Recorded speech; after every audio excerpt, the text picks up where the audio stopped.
আসসালামু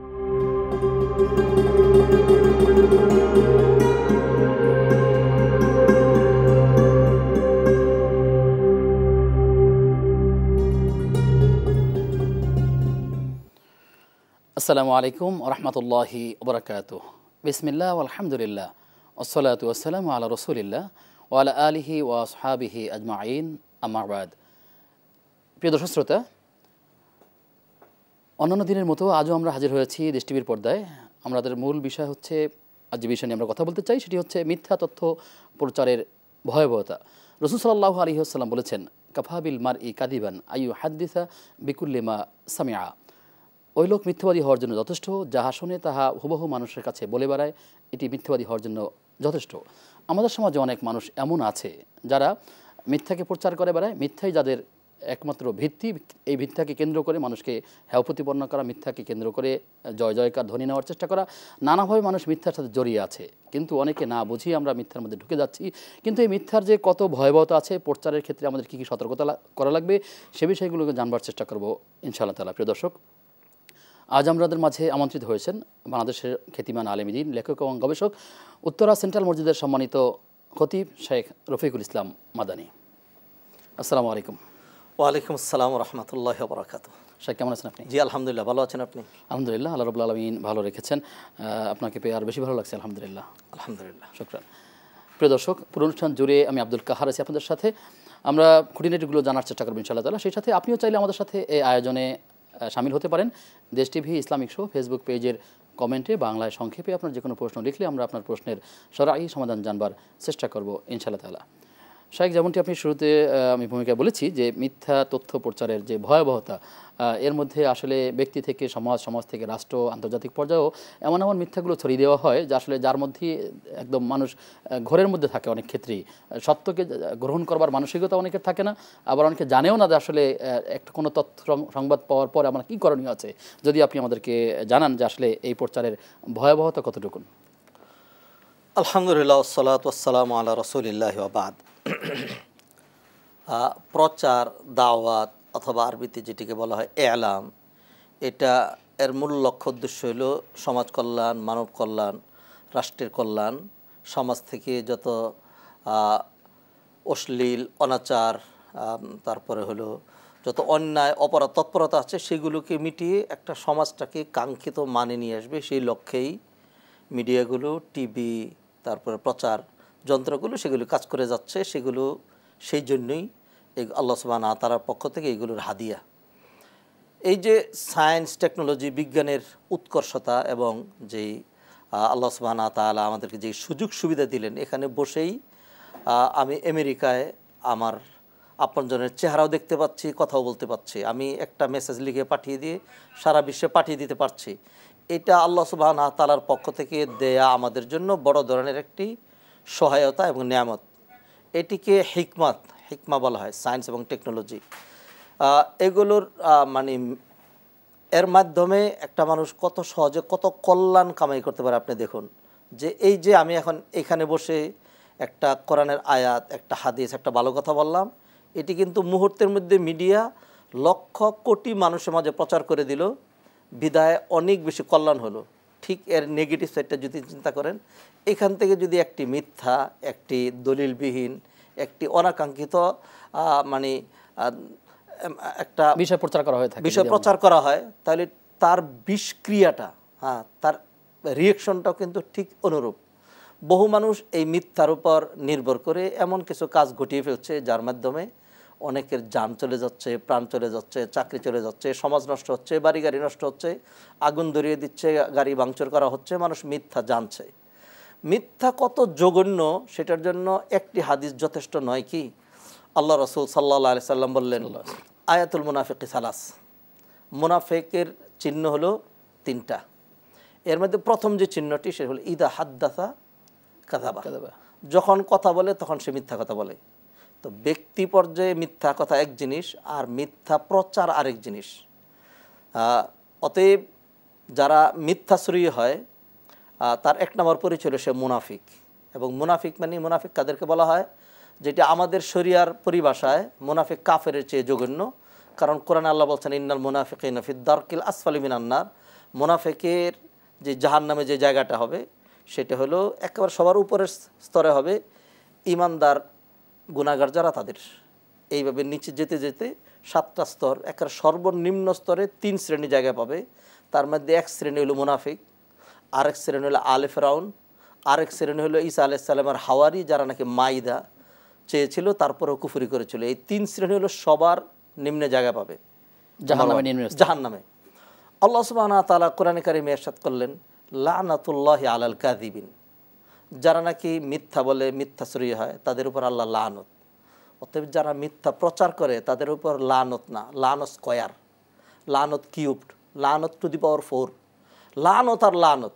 যারা মিথ্যা প্রচার করে, নিজে মিথ্যা প্রচার করলো, এই মিথ্যা দিয়ে প্রভাবিত করলো দেশ, জাতি, সমাজ, সোসাইটি, একটা সমাজকে ভেঙে দিল, মানুষের মধ্যে অশ্লীল বেহায়াপনা, তারপরে হলো মানুষের মধ্যে মিথ্যা গ্রহণ করতে করতে অনেক সময় সত্য গ্রহণ করার মানসিকতা তার থাকে না, মানসিকতাও থাকে না। এটি হলো একটি, এলো 2 নাম্বার। নাম্বার 3, নবীজি সাল্লাল্লাহু আলাইহি সাল্লাম বলেন ইন্নাস সিদকা ইয়াহদি ইলাল বির ওয়া ইন্নাল বিররা ইয়াহদি ইলাল জান্নাহ, সত্য মানুষকে কল্যাণের পথ দেখায় আর কল্যাণ মানুষকে ধীরে ধীরে জান্নাতে নিয়ে যায়। এরপরে বললেন ওয়া ইন্নাল কাযিবা ইয়াহদি ইলাল ফুজুর, আর মিথ্যা মানুষকে পাপের পথ দেখায়, ওয়া ইন্নাল ফুজুর ইয়াহদি ইলান নার, আর এই পাপাচার মানুষকে জাহান্নামের দিকে নিয়ে যায়। নাউজুবিল্লাহ। অতএব আমরা দেখতে পাচ্ছি যে মিথ্যা এটা একাধারে মানুষকে জাহান্নামে নিচ্ছে, জাহান্নামের সর্বনিম্নে পৌঁছে দিচ্ছে। দুনিয়াতে যার পরিচয় হচ্ছে সে হলো মুনাফিক। এবং একটা মিথ্যাবাদীকে দল মত নির্বিশেষে, মুসলিম অমুসলিম নির্বিশেষে কেউই কিন্তু একজন মিথ্যাবাদীকে পছন্দ করে না। একটা মিথ্যাবাদীর জন্য এটি যথেষ্ট তার শাস্তির জন্য, যে মিথ্যাশ্রয়ী হয় সে নিজেই কিন্তু সবসময় একটা অস্বস্তির মধ্যে থাকে, কারণ সে যে কথাটা বলেছে সর্বনাশ না জানি এটা প্রকাশ হয়ে যায়। এবং আল্লাহ তো প্রকাশ করে দেন, তখন একটা মিথ্যাকে ঢাকার জন্য সে আরও 10টা মিথ্যার আশ্রয় নেয়। সেই জন্য মিথ্যাকে বলা হয়েছে আল কাযিবু উম্মুল ফুজুর, মিথ্যা হলো গুনাহের মা। মায়ের ঔরসে যেরকম ছেলে মেয়ে 4-5 জন সন্তান জন্মগ্রহণ করে, ঠিক তদ্রূপ মিথ্যা গুনার পর গুনাহ জন্ম দিতেই থাকে। অতএব মিথ্যার মধ্যে কোনো কল্যাণ আছে এমনটি নেই। নবীজি সাল্লাল্লাহু আলাইহি সাল্লামের এমনও হাদিস রয়েছে যেখানে কেউ কেউ দাঈফ বলেছেন, দুর্বল বলেছেন, যে একজন মুমিন কশ্চিন কালেও মিথ্যাবাদী হতে পারে না। মুমিন গুনাহ করে না, মুমিন তো গুনাহ করে, মুমিন গুনাহ করবে না, গুনাহ করবে, মুমিনের গুনাহ হয়। আল্লাহ তো মুমিন মানেই নট এঞ্জেল, ফেরেশতা না, তার গুনাহ হবে না বিষয়টা এরকম না। মুমিন গুনাহ করে, মুমিনের সালাত ছুটে যেতে পারে, হ্যাঁ, মুমিন চুরি চামারি অথবা জিনা ব্যভিচার নেতিবাচক কাজের সাথে জড়িত হয়ে নেতিবাচক কাজ করতে পারে, হয়ে যেতে পারে, আবার তওবা করবে। তবে নবীজি সাল্লাল্লাহু আলাইহি সাল্লাম খুব শক্ত করে বলেছেন যে না, মুমিন মিথ্যা কথা বলতে পারে না। মিথ্যা যারা বলে, মিথ্যা নিম্ন শ্রেণীর মানুষের কাজ। আপনি যদি নিজেকে জেন্টলম্যান দাবি করেন, আপনি যদি নিজেকে মনে করেন যে এই জবান দিয়ে আমি বলেছি লা ইলাহা ইল্লাল্লাহ, যে লা ইলাহা ইল্লাল্লাহর এত দাম যে পুরো পৃথিবী যদি এক পাল্লা দেওয়া হয় আর লা ইলাহা ইল্লাল্লাহ যদি আরেক পাল্লা দেওয়া হয়, তাহলে নবীজি বললেন মালাত বিহিন্না লা ইলাহা ইল্লাল্লাহ, লা ইলাহা ইল্লাল্লাহর পাল্লাটাই বেশি ভারী হবে। অতএব হ্যাঁ, যেই জবান দিয়ে আমি লা ইলাহা ইল্লাল্লাহ বললাম ওই জবানের সাথে কি আবার মিথ্যা যায়? হ্যাঁ, দুধের গ্লাসে কেরোসিন খাটে, দুধের গ্লাসে বিষ সাজে, দুধের গ্লাসে পেশাব পায়খানা মলমূত্র ডালা যায় কি? তাহলে এটা মুমিনের জবান নয় কি? অবশ্যই। এই মুখের কি দাম আছে না? কথা তো সাংঘাতিক কথা এমন এক কথা, হ্যাঁ, কথার নবীজি সাল্লাল্লাহু আলাইহি সাল্লাম সেই জন্য খুব সতর্ক করেছেন আমাদেরকে। নবীজি সাল্লাল্লাহু আলাইহি সাল্লাম একটা হাদিসের মধ্যে বলছেন মান ইয়াযমানু লিমা বাইনা ফাক্কাইহি ওয়া মা বাইনা রিজলাইহি আযমানু লাহুল জান্নাহ। কোনো ব্যক্তি যদি আমাকে দুটো জিনিসের গ্যারান্টি দিতে পারে তাহলে আমি তাকে জান্নাতের গ্যারান্টি দিয়ে দিচ্ছি। অর্থাৎ নবী জামিন হয়ে যাচ্ছেন। তার মধ্যে তিনি বললেন একটা হলো মা বাইনা ফাক্কাইহি ওয়া মা বাইনা রিজলাইহি, 2 পদযুগল মধ্যবর্তী অঙ্গ গুপ্তাঙ্গ, এটির গ্যারান্টি কেউ যদি দিতে পারে। দ্বিতীয়টি হলো ওয়া মা বাইনা ফাক্কাইহি, তার 2 চোয়াল মধ্যবর্তী অর্থাৎ জবান জিহ্বা, এটার গ্যারান্টি যদি কেউ দিতে পারে। অতএব এটির গ্যারান্টি দিলে আপনি জান্নাতে চলে যাচ্ছেন। আর এটার মিস ইউজ যেভাবে হচ্ছে, এক সাহাবী বললেন ইয়া রাসূলুল্লাহ আওয়া নাহনু মুআখাযুনা বিমা নাকুল, আমরা জবান দিয়ে যা বলি সেগুলির জন্য কি আমাদেরকে পাকড়াও করা হবে? তখন নবীজি সাল্লাল্লাহু আলাইহি সাল্লাম তাকে একটু ভর্ৎসনা করলেন, বললেন সাকিলাত কা উম্মুক, মানে হলো আরে বুকা, বলে কি, হ্যাঁ বুকা, আর জবানের কথা দিয়ে দরপাকড় করা হবে না। সাকিলাত কা উম্মুক ওয়াহাল ইয়াকুব্বুন্নাস আলা মানাখিরিহিম ইল্লা হাসাইদ আলসিনাতিহিম, মানুষকে যে তার নাকের ডগার উপরে উপুর করে শেষ রাইতে লাঞ্ছনা সহ জাহান্নামে নিক্ষেপ করবে, এটা আর অন্য কোনো কিচ্ছু না, এটা হলো তার জবানের কর্তৃত্ব ফসল। অতএব জবানের যেই কথা সেগুলি অনেক দামি কথা। একটা কথার কারণে বেগানা একটা মহিলা একটা ছেলের জন্য হালাল হয়ে যায়নি, আলহামদুলিল্লাহ কবিল তো কবুল করলাম, কথার কারণে বিয়ের প্রস্তাবনা দিল, সে কবুল করলো, তার জন্য বৈধ হয়ে গেল। একটা কথার কারণে কি স্ত্রী তালাক হয়ে যায় না? তাইলে কথার কিন্তু অনেক দাম আছে। তো অতএব কথা যখন বলবো, এমন নয় যে অনেকের মানুষ ব্যঙ্গ করে বলে যে কেমন মুখ, যে এই মানে সম্মুখ ভাগ এবং পশ্চাৎ ভাগের মধ্যে কোনো পার্থক্য নেই, মানে কোনো নিয়ন্ত্রণ নাই। হ্যাঁ, তো মুখ মানুষের কেন এরকম হবে যে যা খুশি তাই বললাম? বিশেষ এটি কোনোভাবেই সে বলতে পারে না। আরও কিছু কথা শুনবো বিরতির পর ইনশাআল্লাহ। প্রিয় দর্শক, আপনারা দেখছিলেন ইসলামী জীবন ও জিজ্ঞাসা। আমরা আলোচনা করছিলাম মিথ্যা তথ্য প্রচারের ভয়াবহতা। যখন কেউ একটা মিথ্যা কথা বলে, তখন সে এই মিথ্যা বলার উপরে অনড় থাকে এবং এটা নিয়ে সে বার্গেনিং করে, এবং পরপর এই মিথ্যার পক্ষে আবার নানা যুক্তিও যেটা প্রমাণ করে সেটি অনেকটা মিথ্যার শামিল। সুতরাং একটি মিথ্যা বললে বারবারই সে অনেকগুলো মিথ্যা বলার চেষ্টা করে। আল্লাহ তাআলা আমাদেরকে রহম করুন। প্রিয় দর্শক, সময় হচ্ছে একটা বিরতির, ফিরছি কিছুক্ষণ পর, সাথে থাকুন।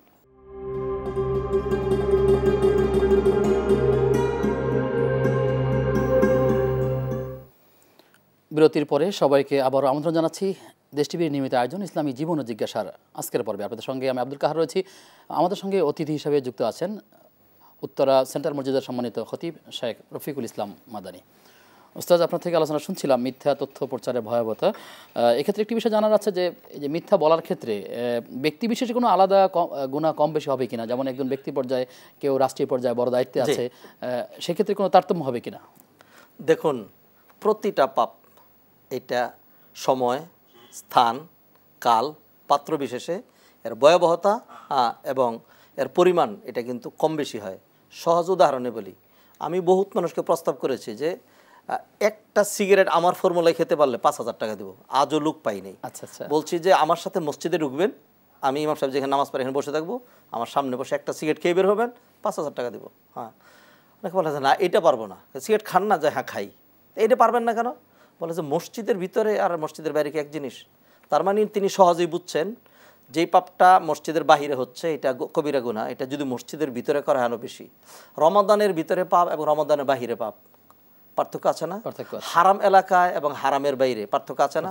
ঠিক তো দ্রুপ সেম। ধরুন একটা অপরাধ একজন আলেম করলো, হ্যাঁ, আর একটা যুবক, একজন বৃদ্ধ বয়োবৃদ্ধ মানুষ জিনা ব্যভিচার করলো, আর একটা যুবক মানুষ, মানুষ কি বলবে? আবার বিবাহিত অবিবাহিত পার্থক্য আছে, পার্থক্য আছে।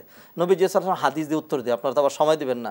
নবীজি সাল্লাল্লাহু আলাইহি ওয়াসাল্লাম বলছেন 3 ব্যক্তি এত জঘন্য যে আল্লাহ সুবহানাহু ওয়া তাআলা কিয়ামতের দিন তার সাথে কথা বলবেন না, তাদেরকে পুত পবিত্র করবেন না, তাদের দিকে তাকাবেন না, এবং তাদেরকে লাঞ্ছনাদায়ক আযাবের মধ্যে লাগাতার ফেলে রাখবেন।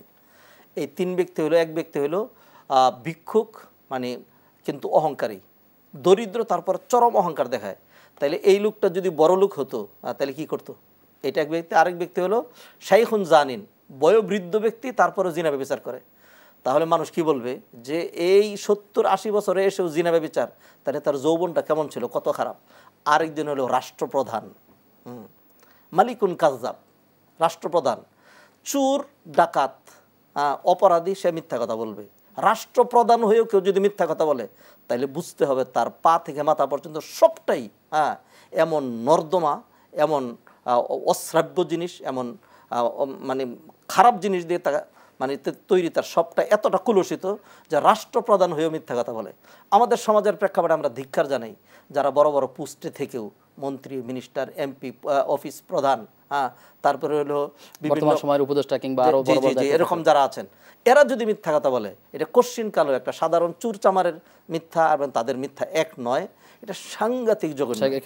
প্রশ্ন হচ্ছে যে যিনি রাষ্ট্রপ্রধান, তার অধীনে অনেক লোক কর্মরত আছে, তার রিজু রোজগার ব্যবস্থা আছে, তারা তো বলছে যে আসলে আমি তো নিরুপায় চাকরি করছি, আমাকে বস বলতে বাধ্য করছে, সেক্ষেত্রে তার কি বাঁচার উপায় আছে না, বা করণীয়টাকে? না, কোনো ব্যক্তি যদি নিরুপায় হয়, নিরুপায়ের সংজ্ঞাটা আলাদা। নিরুপায় হলে তো আল্লাহ সুবহানাহু ওয়া তাআলা শুকরের গোশত তার জন্য বৈধ করেছেন।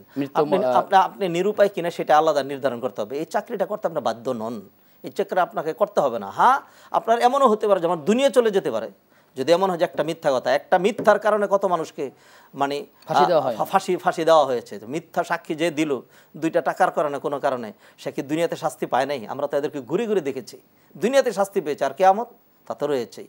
অতএব মিথ্যাটাকে আমরা যেন এত হালকা মনে না করি। মিথ্যা কোনো কোনো দিক থেকে জিনা বেবিচারের চাইতে আর অনেক বেশি জঘন্য। অতএব প্রত্যেকে যেন তার তার স্ট্যাটাস অনুযায়ী চিন্তা করেন।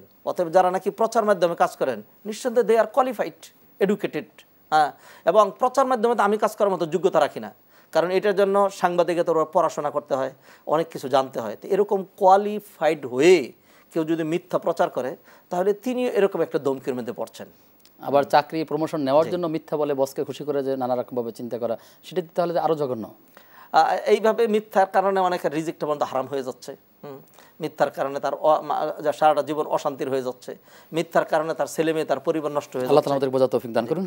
শাইখ, আপনি আমাদেরকে জানাবেন যে কেউ অন্যের নামে মিথ্যা কথা প্রচার করে থাকলে তার ক্ষমা নেওয়ার উপায় কি, ক্ষমার উপায় কি? একসময় সে মিথ্যা বলেছে, এখন অনুতপ্ত হচ্ছে, বুঝতে পেরেছে ভুল, এখন সে যাদের সাথে মিথ্যা বলেছে তারা হয়তো নেই এবং তাদের ক্ষমা চাওয়ার ওয়ে নেই, কি করবে তখন?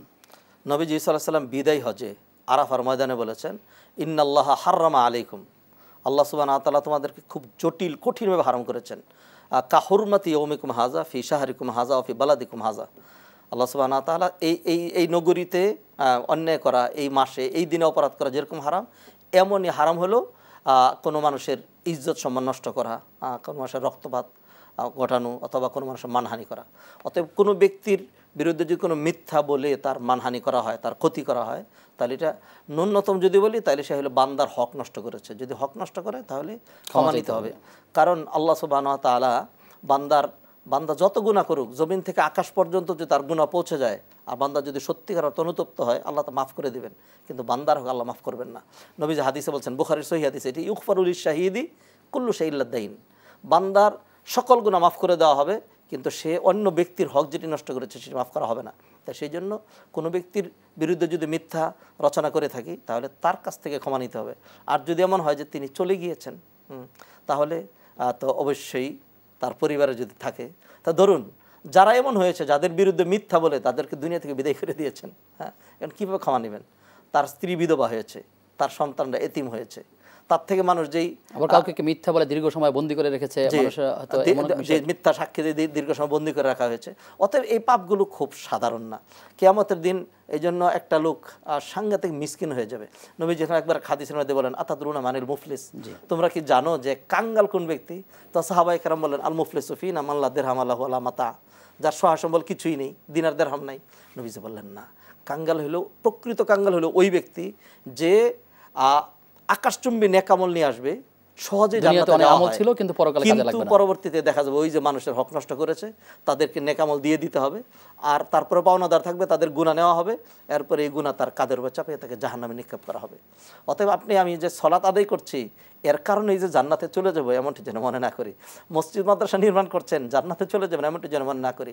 বান্দার হকের ক্ষেত্রে ভালো কাজ, তবে নিঃসন্দেহে ভালো কাজ, যেগুলি কারণে হওয়া যাবে না।